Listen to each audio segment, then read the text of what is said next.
Hello guys, जैसे कि हम अपना यूनिट 2 सॉफ्टवेयर रिक्वायरमेंट्स कर रहे हैं, उसमें हमने रिक्वायरमेंट इंजीनियरिंग टॉपिक में रिक्वायरमेंट एलिसिटेशन और एनालिसिस कर लिया है। अब हम इस वीडियो में अपना कवर करेंगे रिक्वायरमेंट डॉक्यूमेंटेशन, रिक्वायरमेंट रिव्यू और इसमें एक प्रोसेस और होता है जो इतना वो नहीं होता, रिक्वायरमेंट वैलिडेशन। वो सब कवर करके रिक्वायरमेंट इंजीनियरिंग को खत्म करने वाले हैं। सबसे पहले हम देख लेते हैं रिक्वायरमेंट डॉक्यूमेंटेशन क्या होता है।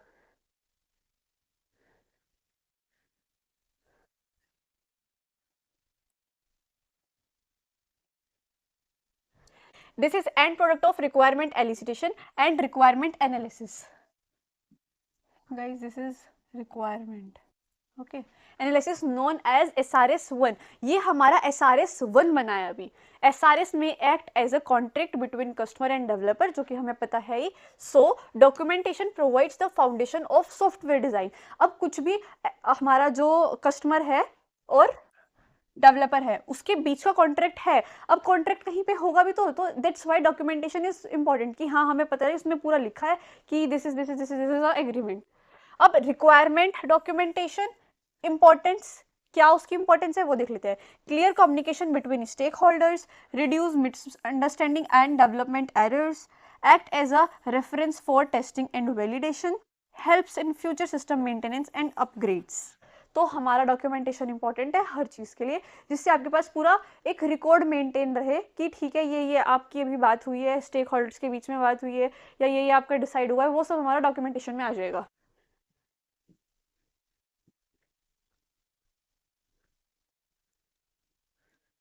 अब इसमें एक टॉपिक होता है मैनेजमेंट ऑफ यूजर नीड। अब यूजर की जो नीड्स है उसको हम मैनेज करते हैं, तो यूजर रिक्वायरमेंट डॉक्यूमेंटेशन यूआरडी उसको बोलते हैं। URD specifies the requirement the user expect from software. इसमें हमारा क्या क्या मेंशन होता है कि जो हमारा यूजर है वो हमारे सॉल्यूशन से, सॉफ्टवेयर से क्या क्या एक्सपेक्टेशंस रखता है, वो सब इसमें हमारी आ जाएंगी। कस्टमर के लिए क्या रहता है, after preparing URD no chance to hide functionality by user. जब हमारा एक यूआरडी बन के रेडी हो जाता है तो उसमें कस्टमर से कुछ भी हिडन नहीं रहेगा, क्योंकि उसमें सब मेंशन होगा कि ये फीचर्स हैं, ये स्टेप्स हैं, सब कुछ मेंशन होगा। अब ऐसा नहीं हो सकता कि जो आपका डेवलपर है वो बोल दे कस्टमर को कि हम मैं ऐसे करके बना दूंगा कुछ अलग से और आपको उसका ये सॉल्यूशन मिल जाएगा, पर वो कर ही नहीं रहा है, वो बस बोल रहा है। लेकिन यूआरडी के बाद उसमें दिखेगा कि ये चीजें होंगी, सब कुछ फीजिबल रहेगा। और for developer, the developer can't deploy until URD prepared. हमारा डेवलपर काम करना शुरू नहीं करेगा जब तक उसका यूआरडी बन के रेडी नहीं होगा। अब यूआरडी इंपॉर्टेंट क्यों है मैंने आपको बता दिया कि कभी डेवलपर बोल दे कि मैं तो ऐसा कर दूंगा, मैं वैसा कर दूंगा, और वो करे कुछ भी ना, तो यूजर के साथ तो धोखा हो जाएगा ना। तो दैट्स व्हाई यूआरडी इज इंपॉर्टेंट। अब इसके ना टाइप्स होते हैं, वो देख लेते हैं। दो टाइप होते हैं, एंड्यूरिंग, वोलेटाइल। एंडरिंग में क्या होता है, it is related to core requirements and related to main activity of organization की। जो भी कोर रिक्वायरमेंट्स रहेंगी या फिर जो भी ऑर्गेनाइजेशन से रिलेटेड एक्टिविटीज रहेगी वो हमारी आ जाएगी एंड्यूरिंग में। जैसे कि लाइब्रेरी मैनेजमेंट सिस्टम हम बना रहे हैं तो उसमें क्या इंपॉर्टेंट रहेगा, सिस्टम का issue, return of book, maintain catalogue, ये सब हमारा बहुत ही कोर रिक्वायरमेंट्स रहेंगी हमारी लाइब्रेरी की। फिर वोलेटाइल में क्या होता है, likely to change during software development life cycle SDLC after delivery of product.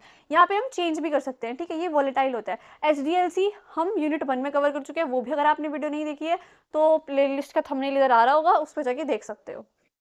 अब रीजन क्या हो सकते हैं चेंज करने के, हम क्यों चेंजेस लेके आए।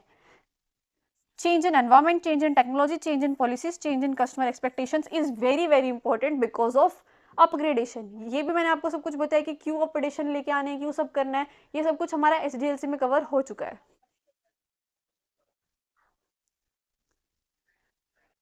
अब हम देखते हैं अपना नेक्स्ट टॉपिक, रिक्वायरमेंट रिव्यू। अब रिक्वायरमेंट रिव्यू में हम जो अपना रिक्वायरमेंट एलिसिटेशन, रिक्वायरमेंट एनालिसिस और रिक्वायरमेंट डॉक्यूमेंटेशन कर चुके हैं, यहाँ पे हम उस सबको रिव्यू करने वाले हैं, ठीक है। It is carried out to improve quality of SRS, also called as requirement verification. ये हमारा रिक्वायरमेंट वेरिफिकेशन भी कहा जाता है और रिक्वायरमेंट रिव्यू भी कहा जाता है। वही सब जो हमने अब तक किया उसको हम वेरीफाई करेंगे, रिव्यू करेंगे। यहाँ पे ये यही कर रहा है, ये बंदा बैठा है और ये इसको रिव्यू कर रहा है, ठीक है। तो इसमें सबसे पहले हम क्या करते हैं, प्लानर रिव्यू, हम रिव्यू को प्लान करेंगे। फिर सेकंड पे हम क्या करेंगे, डिस्ट्रीब्यूट एसआरएस डॉक्यूमेंट को, जो भी हमारा एसआरएस डॉक्यूमेंट है उसको हम डिस्ट्रीब्यूट करेंगे। फिर रीड डॉक्यूमेंट करेंगे, डिस्ट्रीब्यूट किसके बीच में करेंगे, जितने भी हमारे by every person, read by every person. अब रीड तभी तो करेंगे जब डिस्ट्रीब्यूट करेंगे। एवरी पर्सन में कौन आ जाएंगे हमारे यहाँ पे? Stake holders. स्टेक होल्डर्स में आपके user, customer, product owner, developer team, testing team, maintenance team, वो सब आ जाएंगे। वो सब हमारे डॉक्यूमेंट को रीड करेंगे। ऑर्गेनाइज रिव्यूज में क्या होगा? मीटिंग होगी। Here identify problem and decide action for improvement.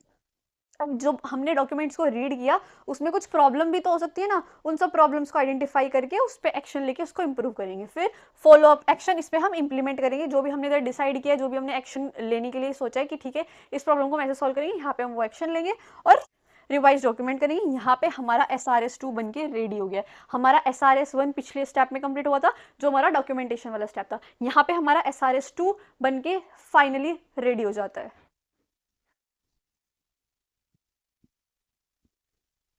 अब ये हमारा रहेगा last topic, requirement validation.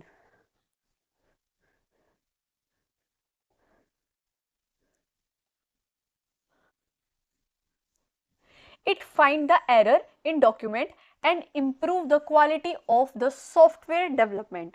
After completion of SRS, check the document for correct completeness and consistency, required conflicts, technical errors, ambiguous requirements। ये क्या होता है? Unwanted कोई भी आपकी रिक्वायरमेंट है, कुछ भी ऐसे, इसमें क्या आ जाता है कि हमारा टू द पॉइंट होना चाहिए सब कुछ। कुछ भी ऐसे आप हवाओं में बातें नहीं कर रहे हो कि ये हो जाएगा, ये कर दूंगा, ये कर दूंगा, या कहानियां बना रहे हो, नहीं। यहाँ पे आपको टू द पॉइंट बातें करनी पड़ेगी और जो फीजिबल होगा वही करना पड़ेगा कि ठीक है ये है तो इसके पीछे फैक्ट ये है, ये सब कुछ आपको उधर प्रूव करना पड़ेगा। Basically we make sure the requirements are right before development start. सबसे पहले हम अपने डेवलपमेंट को स्टार्ट करने से पहले उसकी नीड्स सारी की सारी देख लेंगे और उसकी रिक्वायरमेंट्स की वो सही है या नहीं है। Why is requirement validation important? हमें इसकी नीड ही क्या है, क्यों ही करना है? क्योंकि to avoid mistakes in the project, to save time and cost, fixing mistakes later is expensive because to confirm that everyone understand the same thing. सबके बीच में, आपकी पूरी टीम के बीच में अंडरस्टैंडिंग है, इसके लिए बहुत इंपॉर्टेंट है कि सबकी तरफ से वैलिडेशन आ गया कि हाँ भाई मुझे मेरी तरफ से ओके, मेरी तरफ से ओके, मेरी तरफ से ओके। तो दिस इज रिक्वायरमेंट वैलिडेशन। इसका एक बार हम प्रोसेस देख लेते हैं।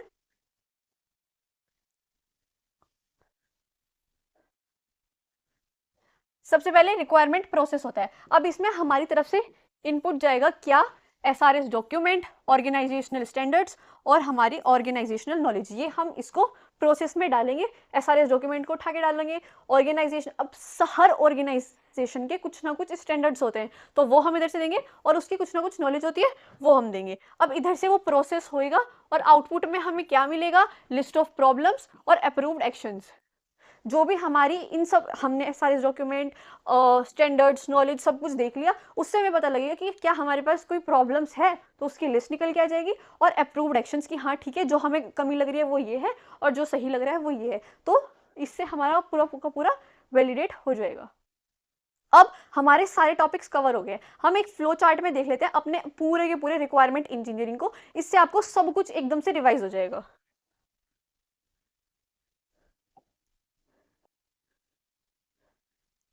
रिक्वायरमेंट इंजीनियरिंग में हमारे पास 5 प्रोसेसेस या फिर 5 चीजें रही हैं। सबसे पहले रिक्वायरमेंट एलिसिटेशन। रिक्वायरमेंट एलिसिटेशन में हमने क्या क्या किया था? Interview, brainstorming, use case diagram, fast और QFD। QFD में हमने HOQ भी देखा था, ठीक है। फिर रिक्वायरमेंट एनालिसिस, इसमें हमने क्या क्या देखा है? Context diagram, development of prototype जो कि हमारा ऑप्शनल था पर फिर भी हमने कवर किया था। मॉडल द रिक्वायरमेंट्स में हमने DFD देखा था। इसमें हमारे पास लेवल 0, लेवल 1, लेवल 2 था। This is basic, this is advance and this is pro.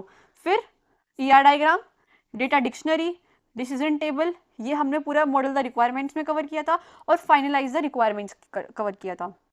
अब रिक्वायरमेंट डॉक्यूमेंटेशन में हमने URD कवर किया, इसमें और कुछ नहीं था, बस URD आपका इंपॉर्टेंट था। फिर रिक्वायरमेंट रिव्यू एंड वेरिफिकेशन में हमने प्लान किया रिव्यू को, फिर डिस्ट्रीब्यूट SRS डॉक्यूमेंट, उनको रीड किया, ऑर्गेनाइज रिव्यू किया, फॉलो अप एक्शंस किए और रिवाइज, जिसमें हमारा SRS2 या फिर फाइनल बन के रेडी था। उसके बाद रिक्वायरमेंट वैलिडेशन में हमने वैलिडेशन प्रोसेस देखा जिसमें हमारी 3 इनपुट आ रही थी और 2 आउटपुट आ रही थी कि क्या क्या प्रॉब्लम्स है और क्या क्या हमें एक्शंस लेने हैं। तो ये हमारा पूरा टॉपिक खत्म हो चुका है। That's it for the video. Thank you so much यहाँ तक देखने के लिए। जय हिंद, जय Bharat, Vande Mataram.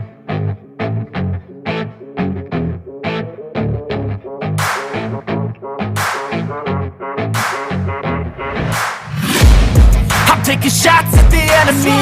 I'm gonna make it to the top, leave a legacy. If I got something to say, you better let me speak. Turn it up a new degree, bitch.